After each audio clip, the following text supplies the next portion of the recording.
Israel y conozco más o menos los horarios de acuerdo a la costumbre religiosa, a eso de las 3 de la tarde, la mayoría abandonan el templo y empiezan a buscar sus lugares. En aquel entonces no había alumbrado eléctrico y nada, así es que ya 7, 8 de la noche la gente estaba ya prácticamente durmiendo. De tal manera que 3 de la tarde ya buscaban todo el mundo salir del templo e irse. En esos momentos el Señor abandona aproximadamente casi a las 3 de la tarde posiblemente el templo, baja caminando por lo que conocemos como el Valle del Cedrón y empieza a subir la escalinata del Monte de los Olivos.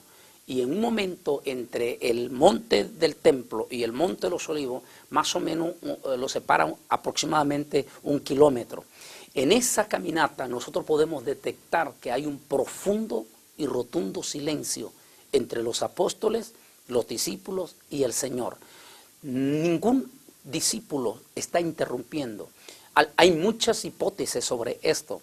Algunos dicen que después de haber predicado aquel sermón tan duro, tan fuerte como fariseos hipócritas, que coláis el mosquito, pero te tragáis el camello, fariseos hipócritas, que parecéis como los sepulcros, que por fuera están bonitos, pintados, blanqueados, pero por dentro estáis llenos de hueso, de inmundicia, de odio, de rencor, de envidia. Y después de decir este sermón duro, hubo oídos sordos en el pueblo de Israel. En aquella multitud que se hacía presente al templo para buscar a Dios, hubo oídos sordos. De momento entonces el Señor abandona el templo, con lo cual está sellando el fin de los 3 años aproximadamente y medio de ministerio público. Entre esa trayectoria hay un profundo silencio. La hipótesis dicen que que los apóstoles guardaron silencio porque posiblemente vieron que el Señor iba extremadamente conmovido al ver que después de 3 años y medio su pueblo no había dado fruto. Posiblemente decían que a eso se debe que ningún apóstol se atrevía a interrumpir el silencio del maestro. Otros dicen que los discípulos apóstoles guardaban silencio en ese momento porque sentían o presentían que el ministerio más extraordinario que ellos habían visto en su vida estaba a punto de cerrar esa vida pública. Como quiera, de momento, cuando ellos van subiendo la escalinata del Monte de los Olivos, de momento el Señor se detiene en una parte especial del Monte de los Olivos y voltea su mirada hacia el monte del templo. Posiblemente en ese momento todavía están los sacerdotes y mucha gente ofreciendo sacrificios en el templo y están inclinándose, están adorando al Señor Jehová. Y cuando el Señor queda viendo toda esa gente, de momento el Señor comienza a derramar lágrimas. La traducción dice llanto. Y hay que entender algo muy importante, entender la costumbre judía. Cuando los judíos estaban fuera o cuando pasaba algo de Jerusalén, el llanto, dicen las enseñanzas de nuestros abuelos judíos, el llanto de un rabino era algo impresionante que en algunos momentos hacía temblar a la congregación. O sea, no era una mera queja. No, era un llanto de dolor profundo. De manera que cuando Mateo dice llanto de Jesús por Jerusalén, da a entender que en ese momento el Señor empieza a llorar, pero con lamento, con dolor profundo, viendo a Jerusalén. Y en aquel llanto que Él está haciendo, hay un silencio profundo, impactado los apóstoles y los discípulos al verlo llorar, y de momento empieza un susurro en sus labios, mientras Él está observando Jerusalén y a la multitud que está adorando. Era como, decían algunos, como que si en ese momento el Señor dijera, este pueblo, mientras miraba a su pueblo adorando en el templo, era como que si Él dijera en ese momento, este pueblo ha estado buscando a Dios todo el día, yo estuve con ellos y no me conocieron. Y mientras Él está en ese momento, hay un susurro que sale de sus labios.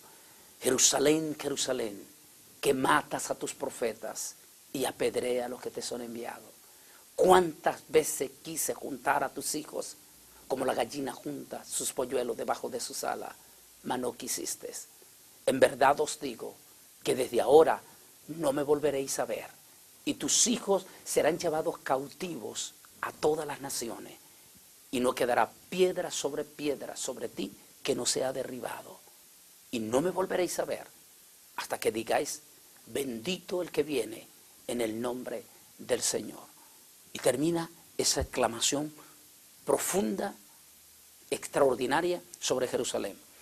cuando ya el Señor se calma del llanto y ya reposa, y posiblemente los discípulos lo invitan a sentarse, a reposar, como es normal, cuando alguien está llorando, lo que usted busca es siéntese un momentito, tome agua. Entonces, posiblemente, no digamos, los discípulos y todos invitan al Señor a que se siente después de haber visto al rabino de los rabinos llorando. Y ya cuando el Señor ha estado así en ese momento, vienen los discípulos, ahora quieren ellos una explicación de lo que el Señor ha hablado.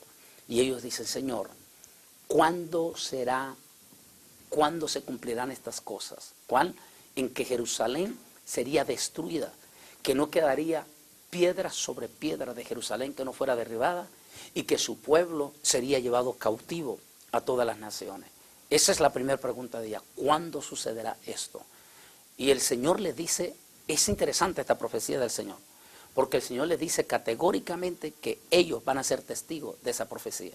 Él les dice, cuando ustedes vean a Jerusalén rodeada, en otra palabra, Él les está diciendo, ustedes van a ver con sus ojos el cumplimiento de esta profecía. Ustedes van a ver cuando Jerusalén esté lista para ser derribada.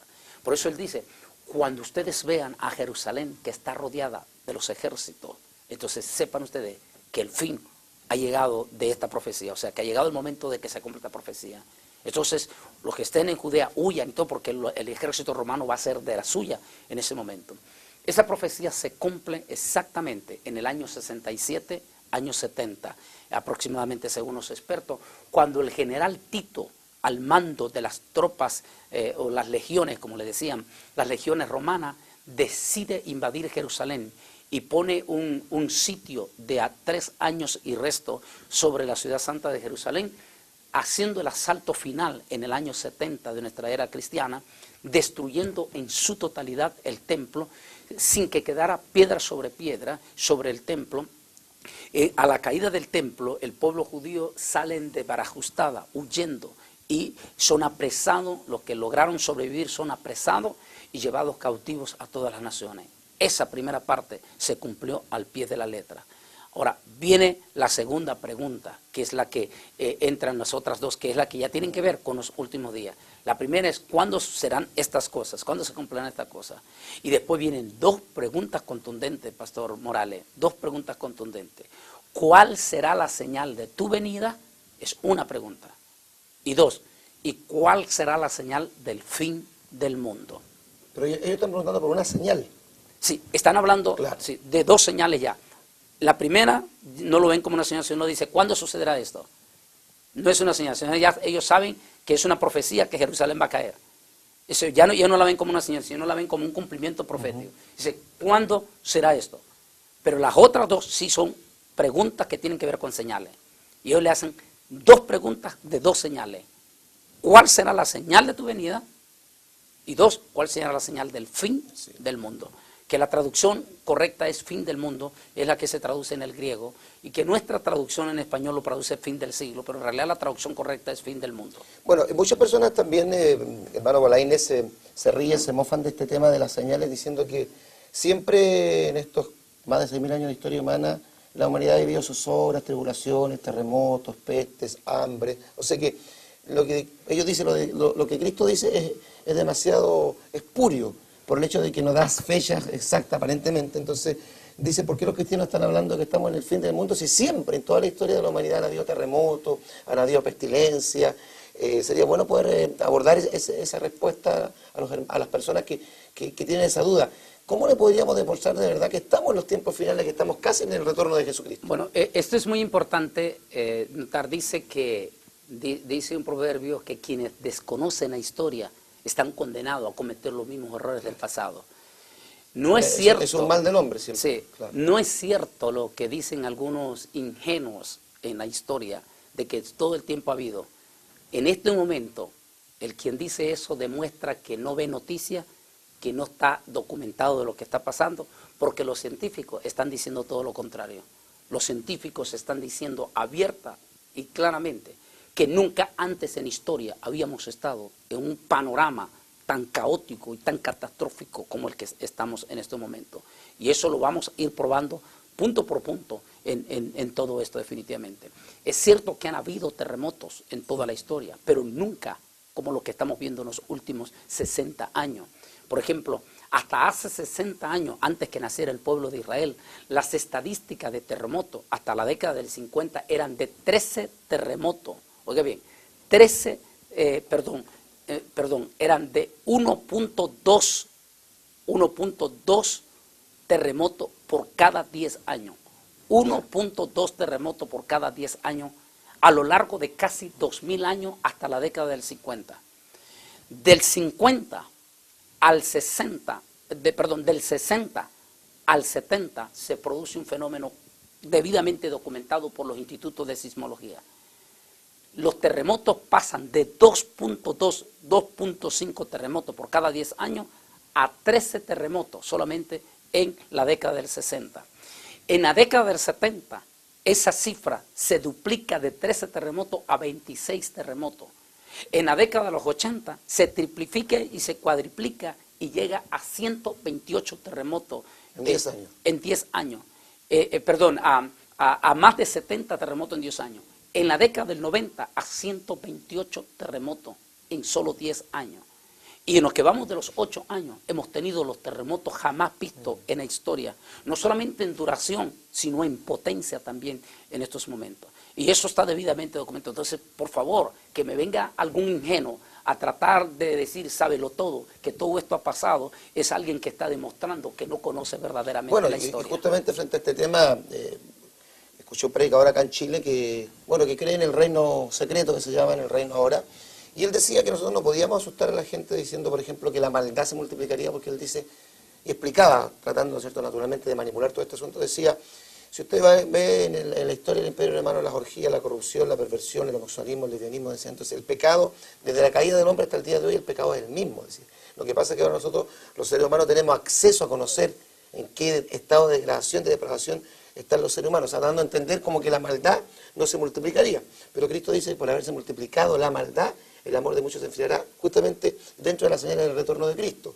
Me parece que la segunda epístola del apóstol Pablo a Timoteo, capítulo 3, cuando habla del carácter que tendrán los hombres de los tiempos postreros, que es una radiografía exacta de lo que estamos viviendo ahora. Entonces, no es meramente como algunos dicen, lo que pasa es que ahora el aumento de los medios de comunicación nos permite conocer lo que hace 100 años atrás no se conocía.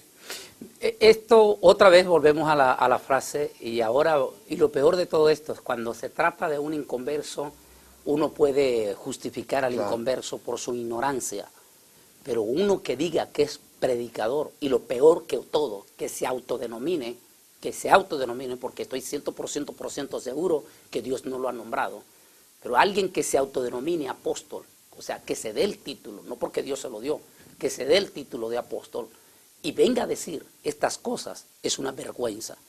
Porque, volvemos al tema, quienes desconocen la historia están condenados a cometer los mismos errores del pasado.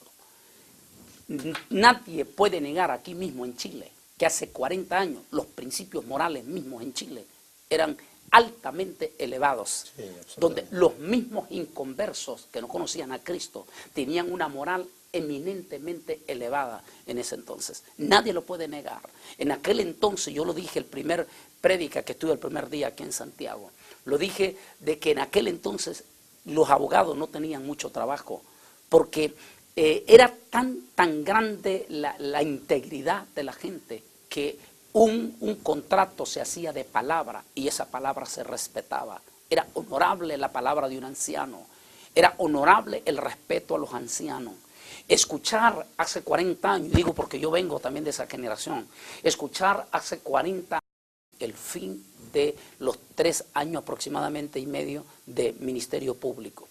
Entre esa trayectoria hay un profundo silencio. La hipótesis dicen que los apóstoles guardaron silencio porque posiblemente vieron que el Señor iba extremadamente conmovido al ver que después de 3 años y medio su pueblo no había dado fruto. Posiblemente decían que a eso se debe que hay un profundo y rotundo silencio entre los apóstoles, los discípulos y el Señor. Ningún discípulo está interrumpiendo. Hay muchas hipótesis sobre esto. Algunos dicen que después de haber predicado aquel sermón tan duro, tan fuerte como fariseos hipócritas, que coláis el mosquito, pero te tragáis el camello, fariseos hipócritas, que parecéis como los sepulcros, que por fuera están bonitos, pintados, blanqueados, pero por dentro estáis llenos de hueso, de inmundicia, de odio, de rencor, de envidia. Y después de decir este sermón duro, hubo oídos sordos en el pueblo de Israel. En aquella multitud que se hacía presente al templo para buscar a Dios, hubo oídos sordos. De momento entonces el Señor abandona el templo, con lo cual está sellando. El Señor abandona aproximadamente casi a las 3 de la tarde posiblemente el templo, baja caminando por lo que conocemos como el Valle del Cedrón y empieza a subir la escalinata del Monte de los Olivos.